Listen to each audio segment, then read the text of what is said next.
મિત્રો આજે લાભ પાંચમ છે અને આજે અમારે ઘંટીનું મંડપનું બાઇકનું બધાનું મુહૂર્ત કરવાનું છે. તમારા પાપુબેન તોરણ બનાવી રહ્યા છે. ગલગોટા, હાર, ગોળ, અગરબત્તી બધુંની વ્યવસ્થા થઈ ગઈ છે. 10:30 વાગે અમે ઘંટી અને મંડપનું મુહૂર્ત કરીશું. બાઇકનું મુહૂર્ત કરીશું. તમને ગોળ ગાળા ખવડાવીશું. જય માતાજી મિત્રો, હવે ઘંટીનું મુહૂર્ત કરવા માટે અમે આવી ગયા છીએ અને આ બધા અમારી સાથે આવી ગયા છે. કૌશિકભાઈ, રાજભાઈના ઘેરથી, આ બબુબેન, આ માનજી કાકા, આ કોનાભાઈ, આ માનભાઈ, આ જાનવીબેન થોડા શરમાય છે, આ મંજુલાબેન થોડા મોબાઈલમાં વ્યસ્ત છે. હવે આપણે ઘંટીનું તોરણ બાંધી રહ્યા છીએ. 11:30 વાગી ગયા છે. 11 વાગે લાભનું મુહૂર્તમાં આપણે ઘંટીનું મુહૂર્ત કરીએ છીએ. લાવો કૌશિકભાઈ, હાલો. હા,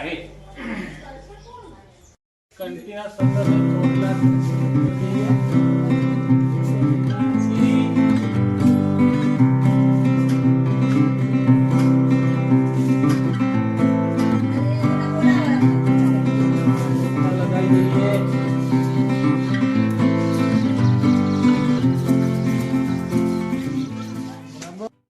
કરી દઈએ. એના પર થોડા ચોખા નાખી દઈએ.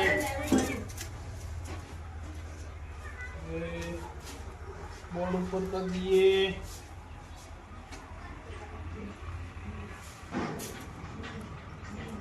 મીઠી નાલ કે ઉપર ચડાવી દઈએ. હવે આપણે માતાજીને અગરબત્તી કરી દઈએ, શ્રીફળ વધારી દઈએ.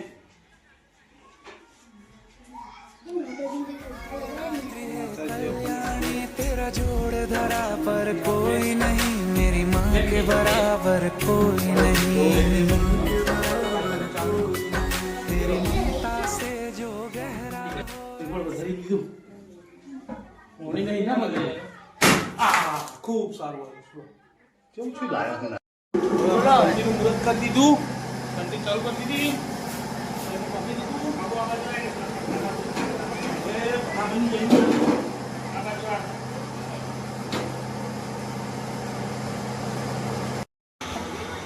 અને મુહૂર્ત કરી દીધું. કોનાભાઈ આપણે તોરણ મોટી હતી.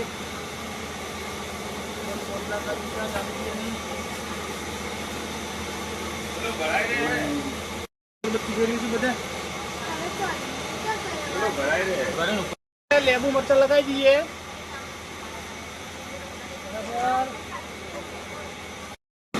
તો અહીંયા પાર્વતી કાકી વાંદરાઓને કાઢી રહ્યા છે, જોઈ શકો છો. અહીંયા હિમાંશુ અને સુરેશ કાકા, મમ્મી લોટ બાંધી રહ્યા છે અને આ જવાર બટેકાનું શાક બની રહ્યું. હાય ગાઈસ, ગોળ ખાવા તો આવી ગયો. અમારે આજે પેલા લાભ પોચમનું મુહૂર્ત કર્યું. અમારે ઘંટીનું, મંડપનું, અમારે બાઇકનું. તે જો અમારે ગોળની થાળી આલી હ. અમે બેઠી બેઠી ગોળ ખાવાનું, તમારે ખાવા તો આવી ગયો. આજે અમારે બેઠું બીજું આવી ગયું, બબુ આવી ગયું ગોળ ખાવા માટે. એક્ટિવાનું એ મુહૂર્ત કરીએ છીએ લાભ પોચમના દાડે.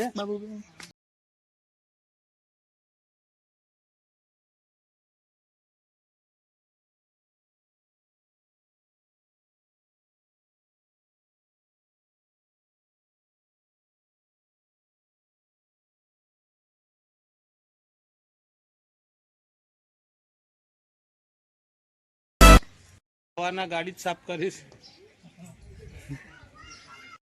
આપણે સાઈન બાઇકનું મુહૂર્ત કરીએ. અમારા ચેતક ઘોડાનું કરીએ છીએ.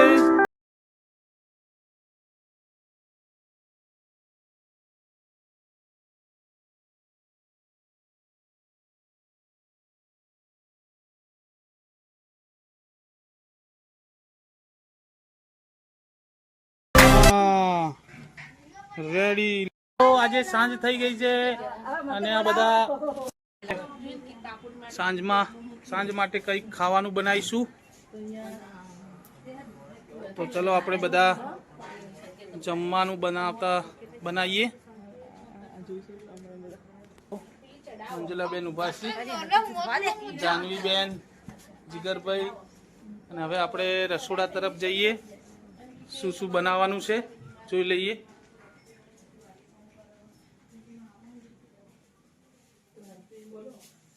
રસોડામાં આવી ગયા છીએ.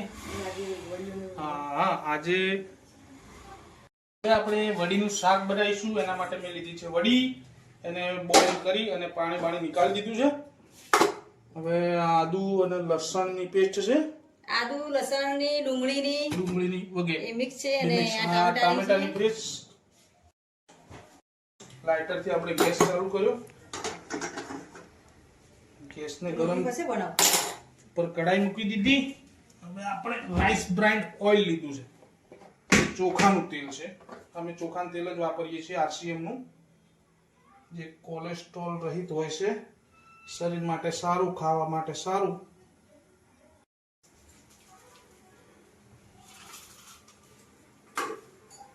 માટે આપણે મસાલાનું રોલ ખોલ્યું.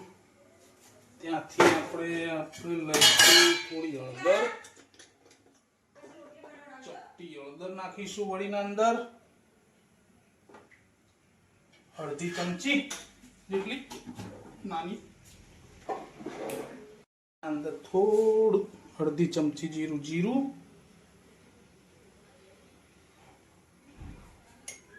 મૂકી દઈશું આપણે પાછું. મરચું ક્યાં ગયું ભાઈ? બૈરા લોકો મરચું ક્યાં મૂકી દેશે? અહીંયા મરચા આ જવું છે. ઓકે, જડી ગયું. મરચું જડી ગયું ભાઈ. મરચું થઈ રહેવાયું મને લાગે. એટલે નવી વાનગીઓ તમને બનાવતા શીખવાડું. ચણાનો લોટ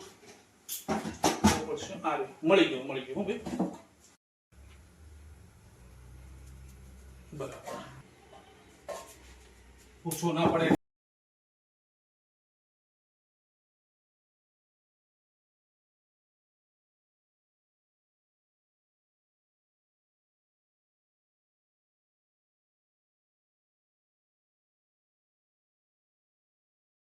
બધાને મારા ઘેરથી બેઠા મોબાઈલ વાપરી છે.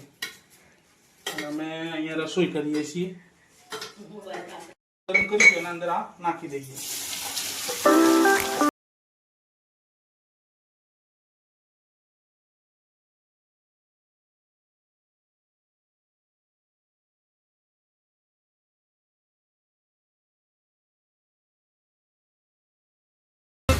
મિત્રો, તમે એક આ રીતે સબ્જી બનાવીને ઘરે ટ્રાય કરજો.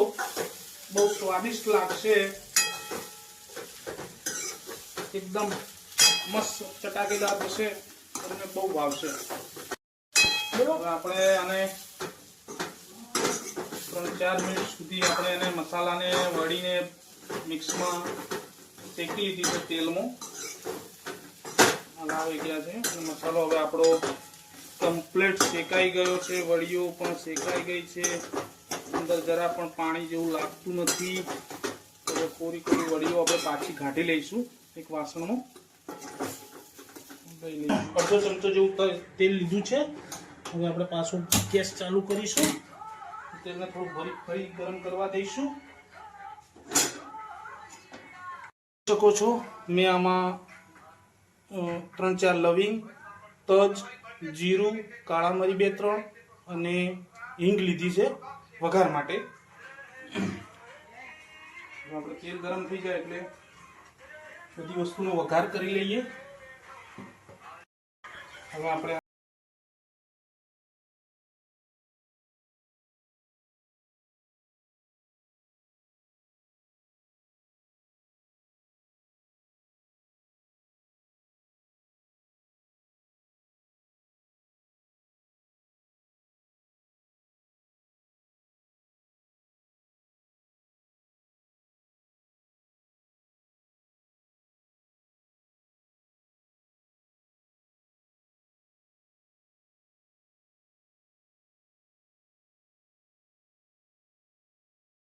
મરચું આપણે નાખી રહ્યા છીએ, લગભગ 1.5 ચમચી જેટલું.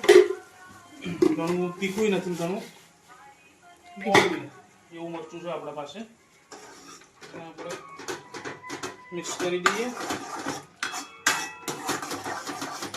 ડુંગળીની ગ્રેવીમાં. બારીક હળદર પેલી જો કે આપણે વડીમાં નાખી હતી એટલે આના અંદર થોડીક જ એડ કરીશું. બરાબર.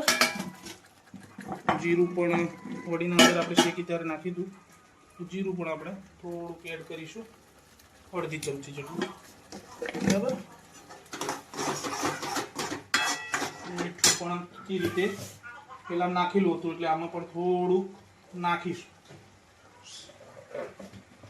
કે શું પેલામાં નાખેલું છે બધા ચીકું બની જાય, બધા કડવું થઈ જાય મીઠાના કારણે, મજા ના આવે. જો ગ્રેવી કેટલી મસ્ત બની છે, હોટલ ગ્રેવી થઈ ગઈ છે. હોટલ ગ્રેવી થઈ ગઈ તો તમે એક વાર બનાવી જોજો, કમ મજા આવી જાય.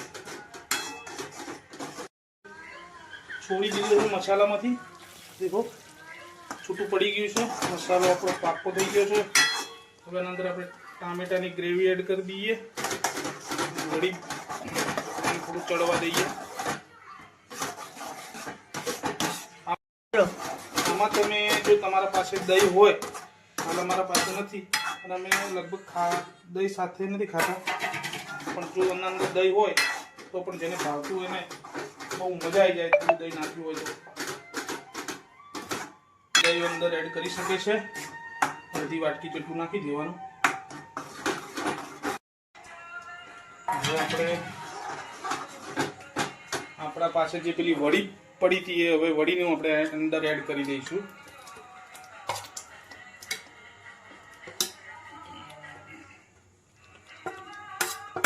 બસ હવે અંદર એડ કરી દીધી.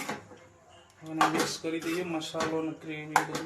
તમે દહીં નાખી શકો છો, તમારા ઘરમાં દહીં થોડું ઓછું ખાય છે એટલે નથી નાખ્યું. તો તમે દહીં નાખો તો તમને બહુ સ્વાદિષ્ટ લાગશે, જે લોકો દહીં ખાતા હોય એને. મસ્ત થઈ ગયું. હવે આપણે જેટલું પાણી રાખવું હોય એટલું આપણે અંદર. હવે જો અંદર પાણી તમારે જેટલું જોઈતું હોય એટલું માપસરનું નાખવાનું, વધારે નહીં નાખવાનું. પછી ગ્રેવી જેવું વધારે થઈ જાય કે પછી થોડું પાણી વાપરશે. શાક ચડવા મૂકી દીધું છે. હવે આપણે પેલા ઘેર જઈએ. ત્યાં અમારા ગામના રમેશભાઈ મહારાજ આવ્યા છે. હવે અમારે પેલા ઘેર કશુંક જોવરાવાનું છે એટલે અમે હવે થોડી વાર પછી તમને. હવે જાનવીના પપ્પા શાક બનાવી રહ્યા છે, હું હવે રોટલી બનાવું છું. 6:30 થઈ ગયા છે. હવે 7 વાગે હું રોટલી બનાવી દઈશ, કારણ કે મારા ઘરના સભ્યો છે. તો મિત્રો હવે આરતીનો સમય થઈ ગયો છે, તો હવે હું તમને આરતી કરી અને પછી મળું. તો ત્યાં સુધી તમે વ્લોગમાં બન્યા રહેજો. સોનલબેન હજી સુધી શાક બનાવી, તમારે શાક બની રહ્યું કે ના? જો હવે શાક બની ગયું છે. શાનું શાક બનાવ્યું? બટાકા ડુંગળીનું. ઓહો, સરસ. બટાકા ડુંગળીનું શાક બનાવે છે. ફોન પર વાત ચાલુ. આ અમારા મોટા ભાઈ કમલેશભાઈ શું જમી બાકી? જમી લીધું. અમે જમીને આવી ગયા. જો મારા નાના ભાઈનું ટ્યુશન ચાલુ હો અંદર. છોકરા બધા ટ્યુશનમાં આવી ગયા. હાય કરો બધા. અમારા સુમન કાકી દેખાતા નહીં. સુમન કાકી પાછળ દરવાજો આડો કરો ને, છોકરાને ડિસ્ટર્બ થાય. રોટલી બની ગઈ તમારે? જો રોટલી બાકી હ. આજે થોડું બધાને લેટ થઈ ગયું હ જમવા બનાવવાનું. તમે જમીને બેઠા? હા, જો અમાર માન મારી જોડે આવ્યો કાકાના હાથ ઘરે. અમે થોડી વાર માટે પેલા ઘરે રમેશભાઈ મહારાજ આવ્યા હતા, તો થોડું જોડાવાનું હતું એટલે અમે બધા ત્યાં ગયા હતા. અને આપણી સબ્જી જે બનાવેલી હતી એ હવે આપણે ત્યાંથી હવે ઘરે આવ્યા છીએ અને હવે જમવા બેસીએ છીએ. તો તો હવે આ તમે જોઈ શકો છો વડીની સબ્જી એકદમ ફર્સ્ટ ક્લાસ ગ્રેવી સાથે. અને હવે હું મારી મિસિસ અને મારે માતાશ્રી ઘરે જમવા બેઠા છીએ. અને હવે જોઈએ સબ્જીનો સ્વાદ કેવો છે. બહુ મસ્ત બની છે સબ્જી, એક નંબર. તમે પણ ઘરે આ રીતે બનાવી અને ટ્રાય કરજો. અને દરેક મિત્રો રેસીપી જોતી હોય તો આ વિડીયોને લિંકમાં નાખેલી છે તો જોઈ લેજો. તો હવે લાઈક સબસ્ક્રાઈબ આ વિડીયોને લાઈક, સબસ્ક્રાઈબ, શેર કરજો.